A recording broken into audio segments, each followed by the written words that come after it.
Hello friend, welcome my mini blog. তো সকাল সকাল উঠে পড়েছিলাম, সকালের কাজ শেষ হয়ে গিয়েছে, রান্না খাওয়া দাওয়া সম্পূর্ণ কাজ শেষ করে ফেলেছি। এই যে চান করে নিলাম, এবার চলো এরপরে কিছু কিছু ছোট কাজ তোমাদের সঙ্গে শেয়ার করে দিচ্ছি। ফটাফট পুজো দিয়ে নিলাম। তো এই যে আমি পাস্তা সেদ্ধ করে নিচ্ছি।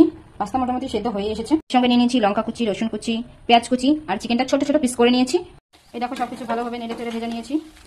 এবার এর মধ্যে দিয়ে পাস্তা দিয়ে দেবো। পাস্তা দিয়ে কিছুক্ষণ ভেজে নেব। পাস্তাতে সুন্দর কালার চলে এসেছে। এবার দিয়ে দেবো ম্যাগি মশলা। ম্যাগি মশলা দিয়ে হালকা নেড়ে, তো এই যে নেড়ে পাস্তা রেডি।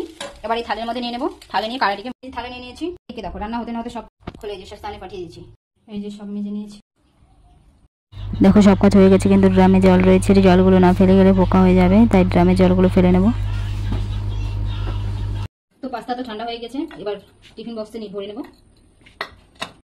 তো রেডি হয়ে বেরিয়ে পড়েছি। দেখো টোটো চলে এসেছে।